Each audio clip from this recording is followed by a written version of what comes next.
우리가 고난을 두려워하지 않는 이유는 이라는 주제로 말씀을 나누기를 원합니다. 그 마태복음 10장에 보게 되면 예수님께서 제자들을 세상 가운데로 보내시면서, 이게 복음 전도죠. 전도하기 위해서 보내시면서 이렇게 말씀하십니다. 보라, 내가 너희를 보냄이 양을 이리 가운데로 보냄 같도다. 그러므로 너희는 뱀같이 지혜롭고 비둘기같이 순결하라 라고 그렇게 말씀하시죠. 자, 제자들을 세상 가운데로 보내시면서 예수님께서 두 가지를 이렇게 말씀하십니다. 첫 번째는 뱀같이 지혜로워라. 여러분, 뱀같이 지혜롭다는 뜻이 무슨 뜻일까요? 여러 가지 뜻이 있을 수 있겠지만 이 뱀같이 지혜로운 얘기는 세상의 지혜를 얘기하는 것이 아닙니다. 너의 지식을 얘기하는 것도 아니고 너의 경험도 얘기하는 것이 아니라 온전히 하나님만 의지하라. 믿음으로 구하는 삶을 살아라. 그런 뜻이 구석에 아주 강력하게 포함이 되어 있습니다. 자, 그렇다면 비둘기같이 순결하라는 뜻은 또 무슨 뜻일까요? 하나님께서 말씀하신 대로 순종은 이런 뜻이 있어요. 세상과 타협하지 말고 하나님 말씀 앞에 순종하라. 이것이 비둘기같이 순결한 마음을 가지고 세상 속에서 사는 우리들에게 하시는 말씀입니다. 물어볼까요? 여러분, 순종이 쉬워요? 세상과 타협하는 것이 쉬워요? 어떤 것이 더 쉽습니까? 네? 순종이 더 쉽습니다. 여러분, 타협은 어떻게 할까 고민하게 됩니다. 타협은 이렇게 갈팡질팡하게 됩니다. 그리고 주저하게 됩니다. 결국은 아주 힘겹게 선택을 하는 것이지만 순종은 오직 하나만 바라보면 됩니다. 오직 한 길만 바라보고 나아가면 됩니다. 그래서 조건과 상황과 환경을 볼 필요가 없이 그냥 오직 한 길만 바라보고 나아가기 때문에 어쩌면 그 길이 훨씬 더 편하고 평안할 수 있다는 것이죠. 구약에 보게 되면 그 아브라함의 조카 롯이 나옵니다. 아브라함의 종들과 또 조카 롯의 종들이 이 목초지 서로 싸울 때에 아브라함이 조카 롯을 부르죠. 내가 선택하라, 내가 먼저 선택하라 했을 때 이 조카 롯이 눈에 보이기 좋은 곳을 갔습니다. 가장 적과 꿀이 흐르는 땅 같고 가장 보기 좋은 소돔 땅을 향해서 먼저 선택해서 나아가죠. 어떻게 보면 아브라함에게 그게 손해일 수 있습니다. 근데 그 땅은요, 어떤 땅입니까? 아주 타락한 극치에, 어쩌면 타락의 극치를 보여주는 그런 땅이었고 이미 하나님께서 그 땅을 유황불로 멸망시키겠다고 작정한 땅이었습니다. 결국 그 땅은 멸망당하죠. 그런데 아브라함은 어떻습니까? 아브라함은 아무런 대책이 없었습니다.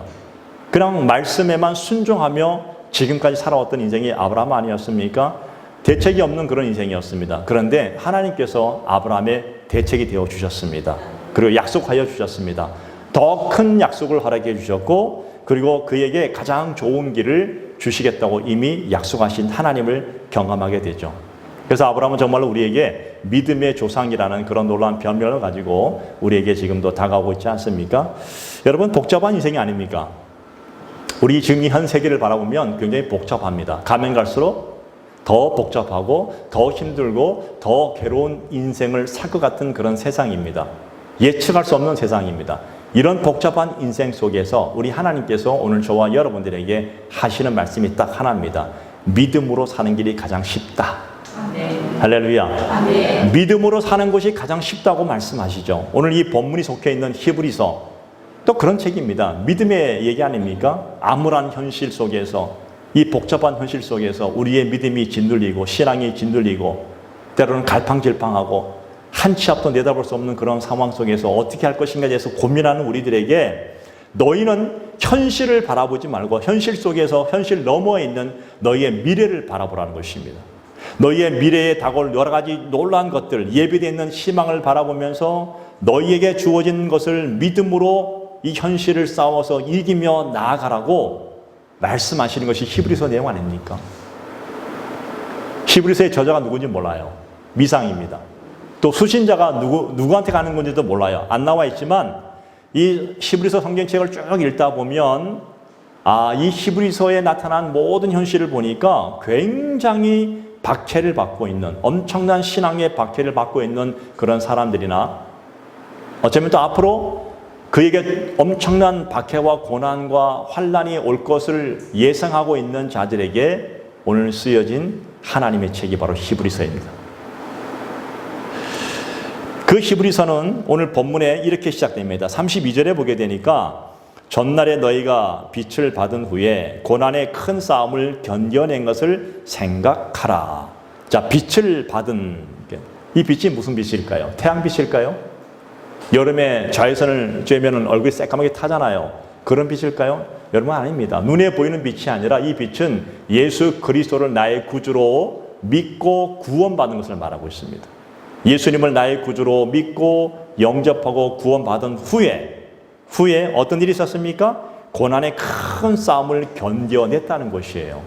고난의 큰 싸움. 그 고난의 종류는 다 틀립니다. 저도 틀리고 여러분도 틀립니다. 그러나 누구에게나 그런 고난의 큰 싸움이 있을 수 있다라고 성경에서 말씀하십니다. 그런 큰 고난이 어떻게 받았을까요? 예수 믿는다는 이유로 말미암아 예수 그리스도를 나의 구주로 고백하고 그분을 믿는 그 믿음으로 이 땅을 살아보니까 손해도 당하고 때로는 고난도 당하고 때로는 조롱도 당하면서 여러 가지 일을 겪으면서 그 믿음으로 견뎌낸 그것을 말하고 있습니다. 그 어떤 고난일까요? 자, 본문 33절에 보니까 이렇게 나와 있죠. 비난, 비방과 환난으로서 사람에게 구경거리가 되고 이렇게 말하고 있죠. 비방이 뭡니까? 정신적인 스트레스 아닙니까? 요즘 우리 사회에서 가장 심각한 정신병이 뭡니까? 우울증 아닙니까? 현대인들이 누구나 가지고 있는 것이 바로 이 우울증이잖아요. 정신적인 스트레스가 엄청납니다. 보이는 곳에서 보이지 않는 그 인터넷상에서 얼마나 많은 테러가 가옵니까? 누군지도 몰라요. 그런데 수많은 사람이 표적이 되어지면서 이 정신적인 스트레스는요, 사람을 아주 가장 밑바닥으로 향할 수 있는, 어쩌면 그 생명까지도 위협할 수 있는 것들을 우리는 보게 되더라는 것이죠. 또 환난이 뭡니까? 이 환난은 육체적 고통이에요. 우리의 육신적인 고통이 있습니다. 예수 잘 믿고 싶은 것 때문에 아니면 교회를 나와서 예배하는 것 때문에 세상 사람들에게 비난을 받고 조롱을 당합니다. 또 육체적 고통을 당합니다. 불이익을 당합니다. 손가락질 당합니다. 한 대낮에 육체적 폭행을 당합니다. 수많은 사람이 그들을 바라보면서 조롱하고 낄낄거려 주십니다. 이것이 바로 당시 초대교회 때의 모습이었다는 것이죠. 실제로 주후 64년경에 이 네로 황제 통치하에 10명의 황제가 아주 가장 극악한 황제가 있었는데 그 황제들이 기독교를 엄청나게 핍박하죠. 그 중에 네로 황제, 로마 시내에 큰 불이 났을 때 그 모든 불낸 원인은 어디였습니까? 그리스도인들이 냈다 해가지고 엄청난 고난을 주지 않습니까? 그 기록이 이런 기록이 있어요. 그들의 죽음은 흥미거리였다. 기독교인들, 예수를 믿는다는 것 때문에 그들을 잡아 죽이는 것이 그들의 흥미거리였대요. 사람을 죽이는 것이 어떻게 흥미가 될 수 있습니까? 재미거리였다는 것입니다. 그러니 어떤 일이 있었냐면 그들은 야생 짐승의 가죽을 덮어 씌워가지고 개들이 달려들어서 그들을 갈기갈기 찢어 죽이게 했습니다. 또 예수 믿는 그리스도인들을 십자가에 달아놨습니다. 낮에는 달아놨다가 밤이 되면 화형을 시킵니다. 그리고 밤에 등불로 그 불빛 때문에 그걸 그냥 뭐라 할까요? 햇불로 그렇게 만드는 구실을 만들었습니다. 어마어마한 고통이 있었습니다. 실제로 그 일이 있었다는 거예요. 역사 속에 그대로 남아 있습니다. 그 많은 그리스도인들이 엄청난 고난을 당한 그 현실 앞에서 자, 그러면서 고단 33절 후반절에 보니까 이렇게 나와 있죠. 혹 이런 형편에 있는 자들과 사귀는 자가 되었으니 본인이 고난을 당하지 않더라도 내 가족의 누군가가, 내 이웃의 나의 친구들이, 또 내가 아는 어떤 누군가가 예수 믿는 것 때문에 고통을 당하고 고난을 당하는 것들이 있었다는 것이죠. 그리고 34절에 보게 되면 너희가 갇힌 자를 동중하고 너희 소유를 빼앗기는 것도 라고 말씀합니다. 예수 믿는 것 때문에 한 걸음 더 나가서 우리 명예가 훼손되어지고 내가 가지고 있던 나의 모든 재산을 다 빼앗기는 실제적 어떤 그런 고통들이 그들의 삶 속에서 있었다는 거예요. 여러분 생각해 보세요. 지금 만약 그런 놀란 그런 이런 고통과 박해가 지금 우리 삶 가운데 있다면 우리는 어떻게 될까요? 이거 엄청난 고난이죠. 얼마나 많은 분들이 고난 속에서 아우성치겠습니까? 이것이 바로 우리의 고민 아닙니까? 아니, 제가 어릴 때 한번 하더라도 제가 예수 처음 믿었을 때는 예수 믿을 때 우리 부흥 강사님들이나 우리 목사님들 오셔서 늘 예수 믿을 때 예수 믿고 복 받아라.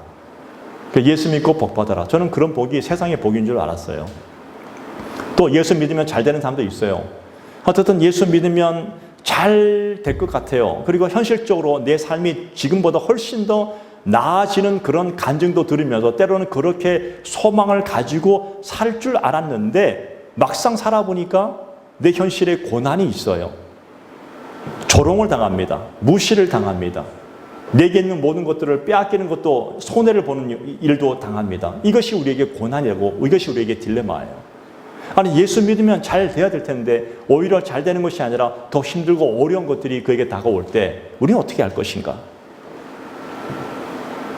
그런데 그럼에도 불구하고 오늘 이 히브리서에 나타난 이분들의 이 초대교인들의 모습들 그런 고난과 환난을 당하면서도 그들은요 예수 믿는 신앙을 버리지 않았다는 거예요. 이게 핵심이라는 거예요. 왜 그들이 그토록 조롱당하고 비난당하며 손해보면서 자기들에게 있는 것까지 다 빼앗기면서까지도 그들은 그 신앙을 굳게 지켰을까요? 도대체 예수가 누구이길래? 도대체 그분이 나에게 어떤 의미가 되길래? 제가요 오래전에 사역하던 교회에서 한 집사님이 계셨어요. 여자 집사님이 계셨습니다. 그 여집사님이 믿음이 좋으신 분이었습니다. 어느 날 예배를 드리는데 느닷없이 남편이 예수 안 믿는 사람이 남편이 교회 예배당으로 들어와가지고 그 안에 머리채를 끌고 막 나가는 일이 있었습니다. 깜짝 놀라서 충격이었습니다. 그러니까 남편이 예수 믿는 거 굉장히 싫어해가지고 그 아내를 박해하는 거예요. 한 번은 밤중에 자는데 신나 들고 와가지고 몸에 뿌리고 불질러서 죽겠다고 그러니까 위협하는 거죠. 더 이상 예수 못 믿게 하라고 그런 얘기였죠. 실제로 당했어요. 야, 그 제 마음속에 저런 사람도 예수 믿을 수 있을 것인가 기도할 수밖에 없었죠. 결국 그분은 예수 믿고 하나님으로 갔지만 그때 제가 물었어요. 그 여자 집사님한테 집사님 힘들지 않으십니까? 라고 그렇게 물었을 때 그 여자 집사님이 빙그레 웃으시면서 힘들지 않아요. 이렇게 얘기하더라고요. 우리가 봤을 때는 제가 봤을 때는 굉장한 고통이고 창피한 일이고 그렇잖아요. 또 집에서도 매를 맞고 예수 믿는다는 그 하나 때문에 그럼에도 불구하고 그 여자 집사님이 그 예배를 놓치지 못한 이유, 그 예수 믿는 신앙을 놓치지 못한 이유가 도대체 무엇이었을까?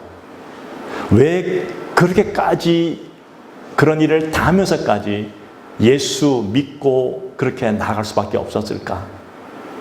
여러분, 그 이유가 본문에 나와 있습니다. 자, 34절 말씀입니다. 본문 34절에 보면 이렇게 나와 있죠. 너희가 갇힌 자를 동정하고 너희 소유를 빼앗기는 것도 기쁘게 당한 것은 더 낫고 영구한 소유가 있는 줄 알미라. 더 낫고 영구한 소유가 있는 것, 더 나은 산, 더 나은 것이 우리에게 있다는 것이에요. 더 좋은 것이 있다는 것이에요. 그것을 믿었기 때문에, 다시 말하면 미래에 분명한 약속이 있었기 때문에. 그렇잖아요? 오늘 여러분들에게 누군가가 여러분의 1년 후에 당신은 이런 일을, 놀란 일을 경험하게 될 것입니다. 약속되어진다면 지금 사는 것이 아무리 힘들어도 우리는 견딜 수가 있잖아요. 예를 들어 여러분이 가장 좋아하는 물질이라면 앞으로 당신이 1년만 버티면 당신에게 100억을 주겠습니다 하면 우리는 아마 아무리 힘들어도 버틸 겁니다. 왜? 약속된 것이 있기 때문에. 그렇지 않아요? 이것보다 상상할 수 없는, 물질은 언젠가는 다 허무하게 사라지는 것이지만 영원히 사라지지 않는 영원한 소유가 우리에게 약속되어 있는 그것을 알았기 때문에 믿음의 사람들은 현실에 당하는 고통과 아픔과 환난이 그게 별로 중요한 문제가 될 수 없었습니다. 심지어는 초대교회 사람들은 육체적 고통과 어마어마한 박해를 받으면서 죽는 순간까지도 그들은 믿음을 버리지 않았습니다. 여러분, 신앙생활이 뭔가요? 신앙생활은 예수 안에서 지금보다 더 낫고 영구한 소유가 내게 이미 주어졌다는 것을 믿고 나아가는 것입니다. 그게 신앙이에요. 그래서 신앙은 신비합니다. 당장 눈에 주어지지 않습니다. 그래서 믿음은 바라는 것들의 실상이라고 히브리서는 우리에게 분명히 말하고 있지 않습니까? 믿음은 바라는 것들의 실상이다. 더불어 우리에게 큰 상이 있을 거라고 이미 약속하고 있지 않습니까? 그래서 지금 눈에 보이는 것으로만 우리가 만족한다면, 눈에 보이는 우리 현상, 우리 눈앞에 보이는 현상과 명예와 권력과 물질과 이런 것들만 내가 믿고 그것만 바라보고 내가 살아간다면 그 신앙은 기복신앙이에요. 세상의 미신과 전혀 다를 바가 없어요.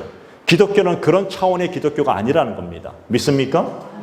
적어도 기독교는 그런 세상에 있는 미신적인 그런 거와 전혀 틀린 거예요. 오늘 주님께서 우리에게 뭐라 말씀하셨습니까? 너의 신앙은 이 땅이 아니라 저 위의 것이라고 분명히 말하고 있지 않습니까? 위의 것을 바라보라는 거예요. 여러분 골로새서 3장 2절 3절에 보니까 위의 것을 생각하고 땅의 것을 생각하지 말라? 답이 있더라고요. 생각이란 단어예요. 내가 무엇을 생각하냐에 따라서 우리는 위의 것을 바라볼 수 있고, 내가 무엇을 생각하냐에 따라서 우리는 땅의 것을 바라볼 수가 있습니다. 물론 우리는 이 땅에 살아가고 있는 존재들입니다. 그러나 우리의 신분은 하나님 나라의 자녀들입니다. 우리는 위의 것을 생각하며 사는 자들이에요. 그것이 우리에게 주어졌기 때문에 오늘 저와 여러분들은 절대로 우리의 삶 속에서 주어지는 모든 고난과 박해 속에 있다 할지라도 주저하지 않습니다. 믿음으로 달려갈 뿐입니다. 왜? 보장된 미래가 이미 우리에게 주어졌기 때문에. 그래서 골로새서 3장 3절에 보니까 이는 너희가 죽었고 너희의 생명이 그리스도와 함께 하나님 안에 감추어졌습니다. 하나님께서 이미 다 예배해 놓았다는 겁니다. 예수 안에. 저는 오늘 예배드린 여러분 모두에게 예수 안에 하나님의 놀라운 생명이 여러분 안에서 샘솟듯 풍성하게 넘쳐나기를 축복을 드립니다. 이게 신앙이라는 겁니다. 그러니까 본문은 오늘 이 고난을 당하는 이 현실의 이 아픔 속에, 두려움 속에 있는 이 성도들에게 현실의 이 삶이 아무리 고통스럽고 힘들고 암울하다 할지라도 그것보다는 너는 소망을 가지고 희망을 잃지 말고 그리스도 안에서 보다 나은 더 삶, 보다 나은 것이 너에게 있음을 믿고 믿음으로 견디고 나아가라는 것이에요. 네. 우리에게는 더 나은 것, 영구한 소유가 분명히 있습니다. 네. 틀림없이 있습니다. 하나님 나라의 기업이 있음을 믿으라는 겁니다. 오로지 이 땅에 눈에 보이는 것에만 모든 정열을 기르는 것이 아니라, 아니 이 땅에서 내가 정열을 기르고 에너지를 다 100% 쏟는다 할지라도 그 모든 것들이 지금 이 땅에 심기 위해서 사는 것이 아니라 하나님의 나라에 심기 위해서 나는 이 땅에서 최선을 다할 뿐입니다. 내가 이 땅에서 열매를 거두기 위한 것은 나의 안락을 위한 것이 아니라, 나의 만족이 아니라 주님의 만족을 위해서 나는 지금도 달려갈 뿐입니다. 그것이 하나님 나라에 쌓아놓은 지혜로운 삶이라는 것입니다. 네. 우리나라에 전래동화가 있지 않습니까? 우리 어릴 때 있는 전래동화 뭡니까? 이 땅에서 살아있는 동안 착하게 살면 너는 하늘에 가서 부자가 될 거야. 이게 전라동화 동화 얘기 아닙니까? 우리 기독교는 그런 동화가 아니에요. 현실은 현실 아닙니까? 내가 지금 이 땅에서 살고 있는 이유가 분명합니다. 목적이 분명합니다. 예수 그리스도 때문에. 그분이 내게 생명이 되어주시고 영원한 생명을 주셨고, 그분이 나의 신랑이 되어주시고, 하나님 나라에 먼저 가셔서 나의 모든 거처할 예비될 집을 이미 마련해 놓으신 분, 그분이 아니고서는 하나님 앞으로 갈 자가 아무도 없는 것을 알기 때문에 나를 위해 당신의 목숨을 버리시기까지 나를 사랑하셨던 그분 때문에 나는 이 땅을 사는 이유가 분명합니다. 나는 그분 때문에 사는 거예요. 할렐루야. 그래서 내게 어려움이 오고 내게 고난이 오고 내게 아픔이 온다 할지라도 나는 그분 때문에 지금 만족하고 견딜 수 있고, 그리고 나는 일어설 수 있습니다. 예수의 이름으로 일어나리. 그 찬양 아닙니까? 예수님께서 친히 이렇게 말씀하여 주셨습니다. 누가복음 6장 22절 23절에 보면 인자로 말미암아 사람들이 너희를 미워하며 멀리하고 욕하고 너희 이름을 악하다 하여 버릴 때에는 너희에게 복이 있도다. 그날에 기뻐하고 뛰놀라. 하늘에서 너희 상이 큼이라. 그들의 조상들이 선지자들에게 이와 같이 하였느니라. 예수님께서 친히 하신 말씀이에요. 나의 이름 때문에, 나를 믿는 것 때문에 너희가 고난을 당하고 비방을 당하고 수치를 당한다면 너희에게 복이 있다고 말씀하십니다. 하늘에서 너희 상이 크다고 말씀하십니다. 여러분 고난 당하십니까? 힘들고 어려우십니까? 예수의 이름으로 여러분들에게 더 큰 상이 예비되어 있음을 믿으시기 바랍니다. 인간은 지금보다 조금 더 나은 삶을 살기를 원하죠. 모든 사람은 그렇더라고요. 예수 믿는 사람이나 믿지 않는 사람이나 세상에 살다 보면요, 지금보다 훨씬 더 나은 삶을 위해서 우리는 그렇게 노력하고 아침부터 저녁까지 그렇게 일하면서 달려갑니다. 그렇지 않아요? 그런데 그 중에서 예수 믿는 사람들은 현실에 지금보다 더 나은 삶을 원하지만, 그러나 우리는 최종 목적이 이 현실의 삶이 아니라 하나님의 나라에 있기 때문에 우리는 그 나라를 위해서 지금도 달려가는 것입니다. 예, 그것이 신앙이라는 거예요. 그것이 바로 믿음이라는 겁니다. 더 영원한 것을 추구하는 삶. 그런데 문제가 있어요. 말씀을 들을 때는 아멘이 되어져요. 말씀을 듣고 나면 믿음으로 어떤 믿음도 생기는 것 같아요. 그래서 그렇게 살겠다고 결단도 하지만 막상 현실 속에 들어가면 이 믿음이 싹 사라집니다. 현실 속에서 힘들어합니다. 어렵습니다. 그래서 현실에서 부딪히다가 주여 이게 무슨 일입니까? 그냥 말씀을 들을 때는 나의 모든 삶이 영원한 하나님 나라에 있습니다. 우리는 그 나라를 추구하며 살아갑니다. 고백은 하지만 그럼에도 주님, 이 땅을 사는 동안에도 잘 살기를 원합니다. 이게 우리의 숨겨진 우리의 본능의 욕망들 아닙니까? 많은 분들이 여기서 벗어나지 못하고 있더라고요. 이렇게 살아가더라고요. 물론 여러분 잘 살기를 축복을 드립니다. 부자 되기를 축복을 드립니다. 그것도 축복이고, 그럼 못 사는 것은 축복이 아닐까요? 여러분 생각해 보십시오. 예수 믿는 더 나은 삶, 더 좋은 삶. 단순히 내가 지금 이 땅에서만 내가 단순히 잘 먹고 잘 살고 더 행복한 삶을 살기를 원한다고, 그래서 내가 성취를 위해서 달려가기를 원한다고 그런 삶을 산다면 어쩌면 그것은, 여러분 아시잖아요. 굳이 예수 안 믿어도 세상 속에서도 그렇게 살기를 원하고 있지 않습니까? 그러면 기준이 분명해야 됩니다. 기준이 뭘까요? 예수 믿어도 잘 살 수 있고 예수 믿어도 못 사는 사람들이 있지 않습니까? 아니 분명히 예수 믿으면 다 부자 되고 잘 살 거라고 했는데, 아니 예수를 그렇게 열심히 잘 믿어도 여전히 지금도 가난하게 살고 있는 분들이 많이 있지 않습니까? 어떤 사람은 부자가 됐어요. 부자가 됐는데도 열심히 욕심을 버리지 못하고 더 큰 부자가 되어서 비리를 저지르고 가정이 순탄하지 못하고 스트레스를 받으며, 또 어떤 분들은 기업에 어떤 분들은 자살도 하고. 왜 그럴까요? 부자가 되면 훨씬 좋을 것 같은데. 근데 어떤 분들은요, 가난하게 살아도, 물질적으로는 좀 가난하더라도 마음으로는 아주 행복하게 사는 사람들이 있어요. 고결한 가치를 가지고 행복한 뭔가를 가치 있는 삶을 사는 분들도 분명히 있더라는 것입니다. 그렇다면 물질이 많고 적음이 행복의 기준이 아니라는 것을 알잖아요. 오늘 예수 믿는 것이 단순히 잘 먹고 잘 사는 것이라면 이 땅에서 굳이 예수 믿을 필요가 없잖아요. 오늘 주님은 그것을 우리에게 말씀하신 것이 아니라, 나의 이름으로 고난을 당하고 나의 이름으로 너희가 수치를 당할 때 너희에게 복이 있으리라. 저는 분명하게 말씀합니다. 오늘 예수 그리스도가 내가 부자가 되든 가난하게 살든 고난이 있든 박해가 있든 그 주님이 나와 함께 동행하는 것이 진짜 복인 줄 믿습니다. 그 예수 때문에 내가 고난을 견디고 그 어디나 하나님의 나라가 임하는 역사들을 여러분이 경험하게 될 것이라는 얘기입니다. 그것이 진짜 축복이라는 겁니다. 그런 사람은 부자가 되어도 그것이 단순히 부자가 축복이 아니라 주님이 나와 함께 하심이 축복인 줄 알기 때문에 기꺼이 주님의 나라를 위해서 그건 달려갈 수가 있습니다. 가난해도 부자를 비교하는 것이 아니라, 가난한 사람이라 할지라도 주님이 나와 함께 하심으로 그 마음이 부자예요. 왜? 이 땅의 모든 주인이 하나님이시니까, 나는 그의 상속자니까. 그런 영적인 분명한 믿음을 가지기 때문에 주눅들지 않습니다. 그리고 믿음으로 당당히 달려갑니다. 그리고 언젠가는 우리 모두가 영원한 하나님의 나라에 갔을 때 우리는 하나님의 이름을 찬양하며 그분을 예비하며 잘했다 충성의 종이라 칭찬을 들을 것입니다. 분명한 가치가 있어요. 분명한 기준이 있어요. 뭔가 신앙적으로 결단하고 추구하고 싶은데 그럼에도 불구하고 여전히 그렇게 살지 못한다. 왜 그럴까요? 왜 그러냐면 지금까지 나의 모든 옛 생활이, 나의 습관들이 그렇게 추구해왔기 때문에 이게 잘 고쳐지지 않는 거예요. 여러분, 습관이 고쳐질 수 있을까요? 물론 있습니다.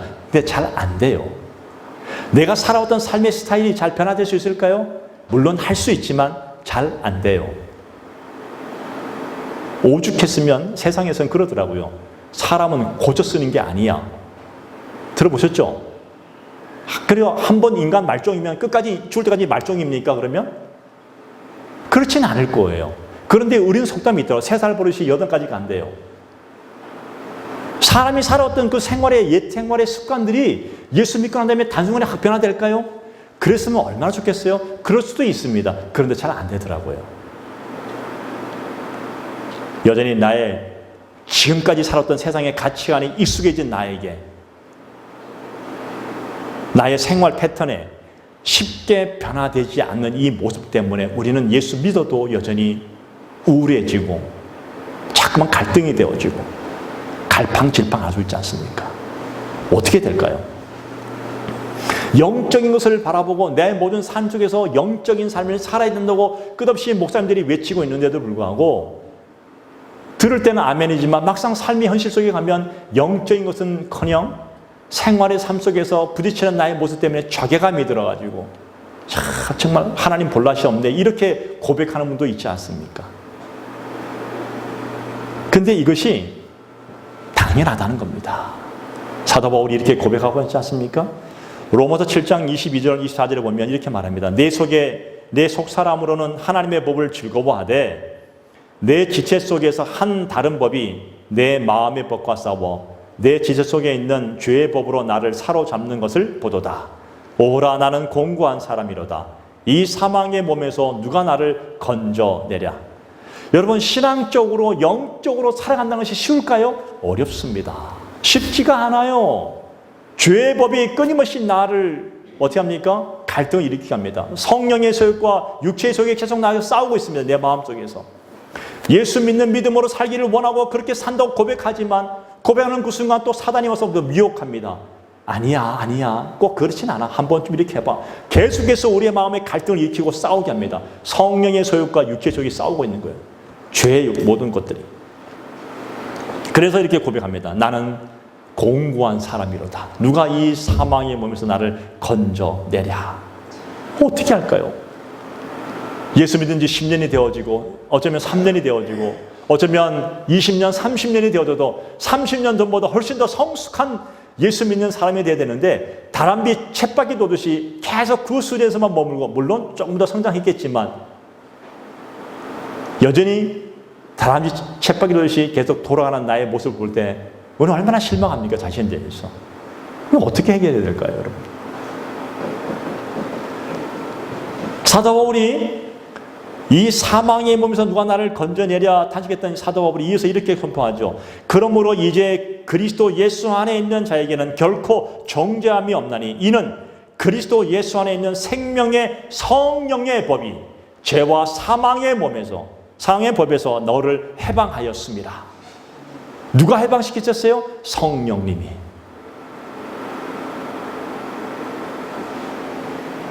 그 성령님에 대해서 이렇게 말씀하시죠. 예수님께서 요한복음 14장에 보니까 내가 아버지께 구하겠으니 그가 또 다른 보혜사를 너에게 주사 영원토록 너희와 함께 있으리니. 26절에 보니까 보혜사 곧 아버지께서 내 이름으로 보내실 성령, 그가 너희에게 모든 것을 가르치고 내가 너희에게 말한 모든 것을 생각나게 하리라. 예수님께서 승천하시면서 성령님이 이 땅에 오셨습니다. 성령 하나님이 우리와 함께 하십니다. 언제까지? 영원토록. 내가 너희를 가르치고 생각나게 하시는 그 성령님, 그분이 보혜사 성령님이라고 그렇게 말씀하십니다. 영어로 헬퍼라 하잖아요. 우리를 어떻게 한다고요? 우리의 조력자가 되어주시고 나를 돕는 자, 나의 상담자, 그 성령 하나님이 오늘 여러분과 함께 하시면서 여러분을 돕고 계십니다. 그 성령님이 나에게 결단을 주셔서 예수 그리스도를 믿게 하여 주시고 점점 나의 삶을 예수 그리스도를 닮아가는 삶으로 나를 인도하시는 분이 성령님이십니다. 그래서 내 안에서 데모크레이션 끊임없는 충동을 하게 하십니다. 예수 잘 믿으라고 계속해서. 예. 혹 내가 곁길로 간다 할지라도 또 우리에게 양심을 불어넣으셔서 아니야, 이 길로 가야 돼. 끊임없이 성령님이 우리 안에 충동하게 하십니다. 그래서 나로 하여금 예수 그리스도를 믿고 그분을 닮아가도록 만드시는 분이 바로 성령 하나님이십니다. 내가 너무 힘들고 어려울 때 나의 상담자가 되어주셔서 나를 위로하시는 분이 성령님이시고, 갈 바를 알지 못하고 갈팡질팡할 때 나의 앞길을 분명하게 제시해 주는 분이 바로 성령 하나님이십니다. 그분은 창세전부터 하나님과 함께 하셨고 창세전부터 성부, 성자, 성령님으로 함께 존재했던 하나님이십니다. 그분은 주님 오시는 그날까지 함께 하실 것입니다. 아니, 영원히 함께 하실 것입니다. 어떤 분이요? 그래요. 성령님은 인격적인 하나님이신데 마치 성령님을 뭐 이상한 소리나 하고 뭐 쉬쉬쉬 하면 성령님이 나가고 뭐 그렇게 오해하는 분도 계시는데 그렇지 않아요, 여러분. 성령님은 그런 게 아니에요. 하나님이시고 인격적인 하나님이십니다. 네. 무당 같은 일을 해서 오신 분이 아니라 나의 삶 속에, 나의 생활 속에, 나의 가치관과 내 현실의 삶을 더 영적인 고차원적인 삶으로 바라볼 수 있도록 나를 도와주시는 분이 바로 성령님이십니다. 아멘.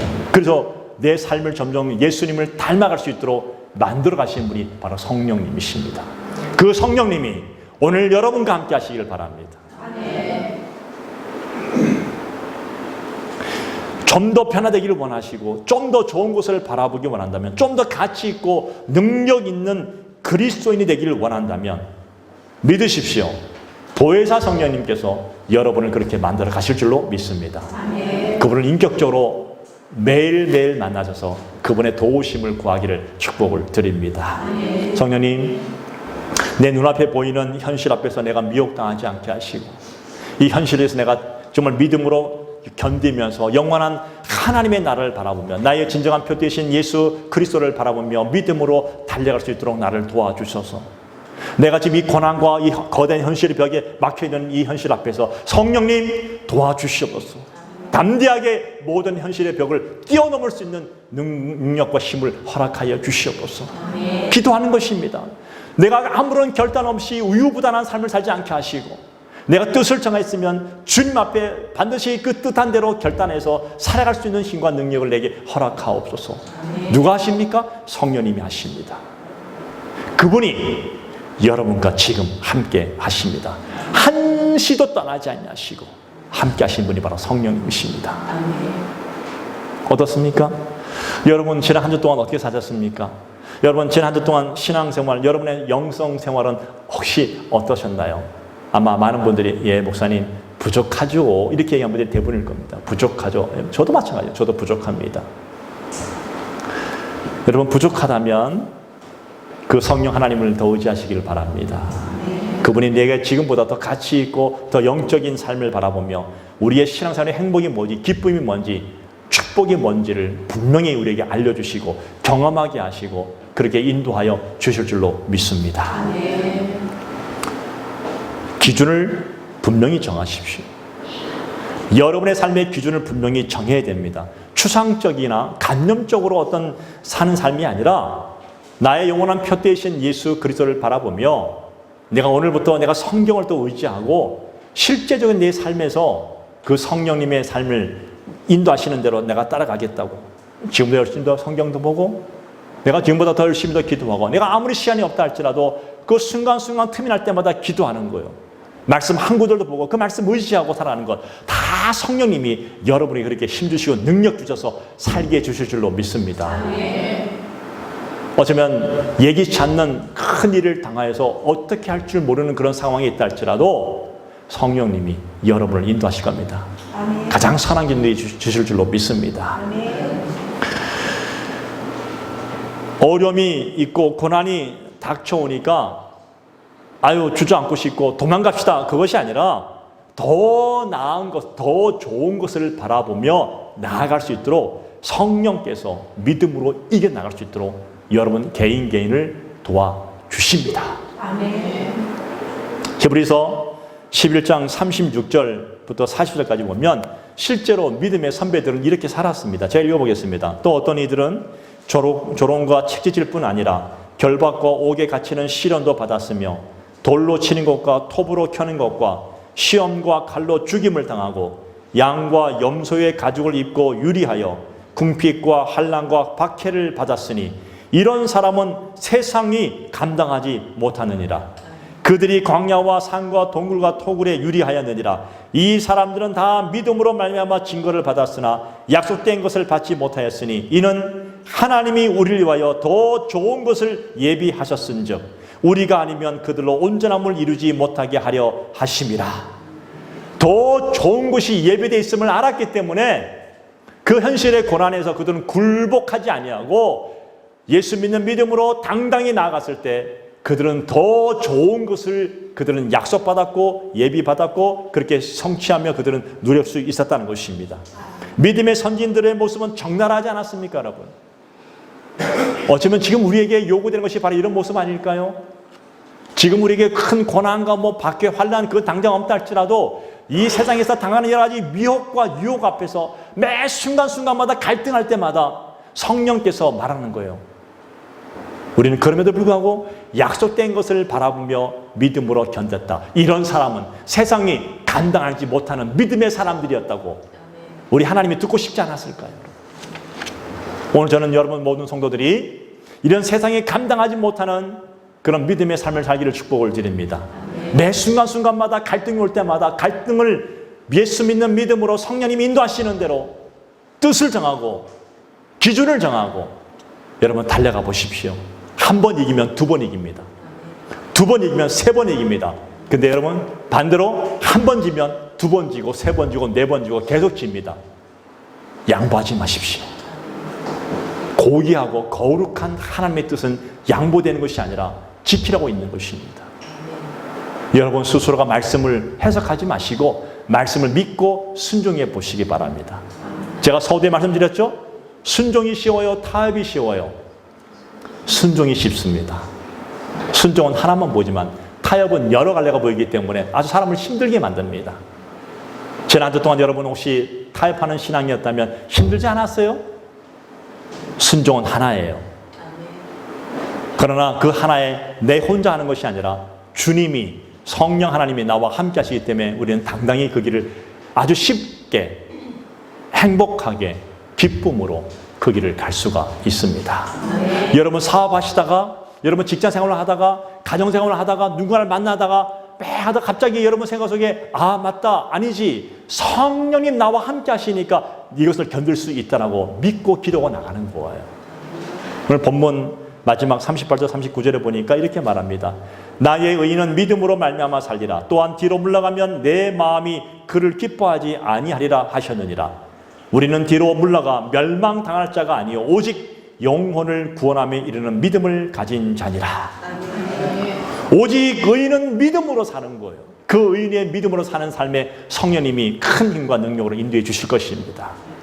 전 이번 한 주 동안 여러분들이 눈앞에 보이는 현실의 문제를 인내로 감당하시고 영원한 포대이신 예수 그리스도를 믿음으로 바라보시면서 견디면서 나아갈 때 이 세상에 감당하지 못하는 믿음의 종들이 되어서 하나님의 마음을 시원하게 드리는 그런 기쁜 삶을 살 수 있는 복된 한 주를 살기를 축복을 드립니다. 성령 하나님이 여러분을 도와주실 줄로 믿습니다. 기도하시겠습니다.